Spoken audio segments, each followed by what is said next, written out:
के उल्टा को देवल जाओ भैया हो नहीं बात के मकान चाहिए अनाथ है में समान चाहिए सुना अगुआ महान बाटे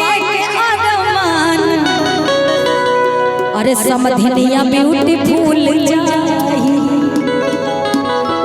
अच्छा सब समझी आए, इतना मत बढ़ाओ ए बच्ची ना, हमारा एकदम नॉर्मल रखा करो मेरी वॉइस के अकॉर्डिंग, उड़ाओ मत, इतना करेजा बात गाले हो नहीं के अरे मकान चाहिए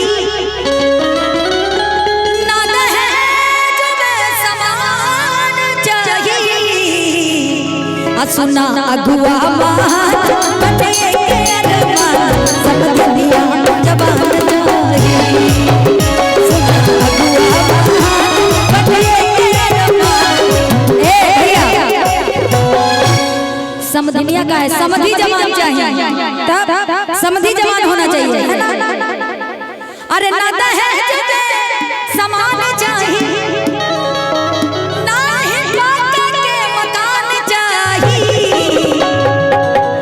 हमार मम्मी और मौसी कहा हो सुना अगुआ महान बटे के अरमान हमारा समधी जबान चाहिए।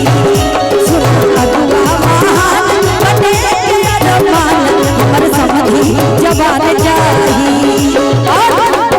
हमें तो लूट लिया मिल के हुस्न वालों ने, हमें तो मिल के हुस्न वालों ने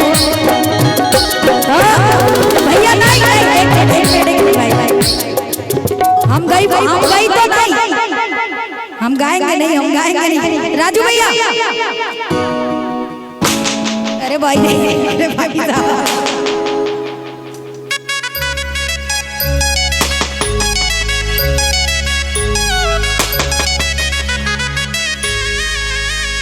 अब इसके बाद नहीं फूटना चाहिए।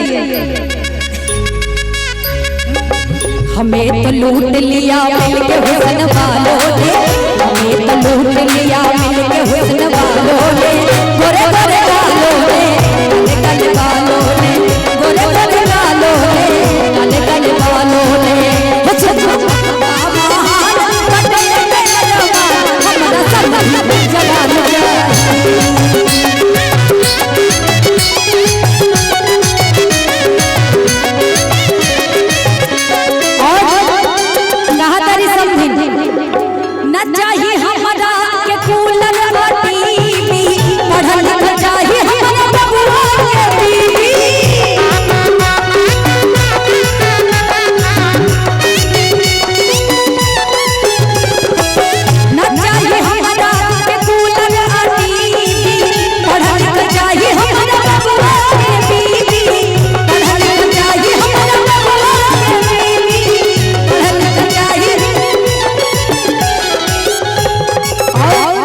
अच्छा पतोहिया तो निमन मिलल बा मौसी के सुंदर बाड़ी ना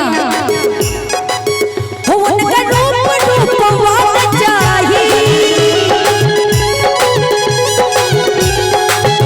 उनका गुणवान चाहिए। सुना अरे अगुआ देखो मम्मी डांटा तरी। अच्छा इस समय मना हो गई तनी सा राजू भैया सुधर, हम चाहेंगे राजू भैया एक बार हमारे म्यूजिशियन के लिए भी आपका आशीर्वाद बनता है। हो उनका रूप रूपवान चाहिए, उनका गुणवान चाहिए। सुना अगुआ महान बटे के अरमान हमारा समधी जबान चाहिए। सुना अगुआ समधी जबान चाहिए।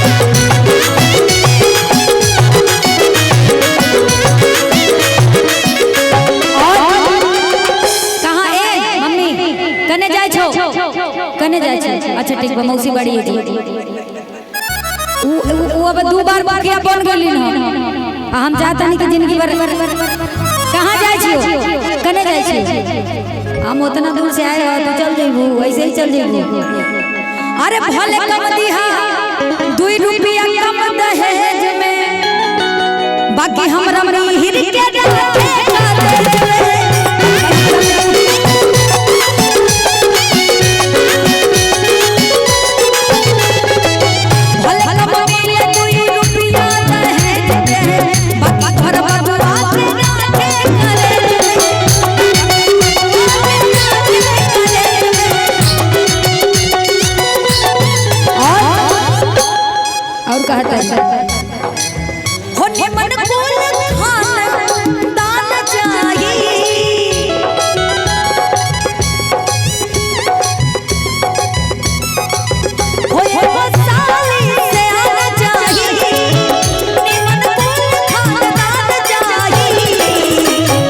अरे सुना अगुआ बटे के जमाना समझ में आ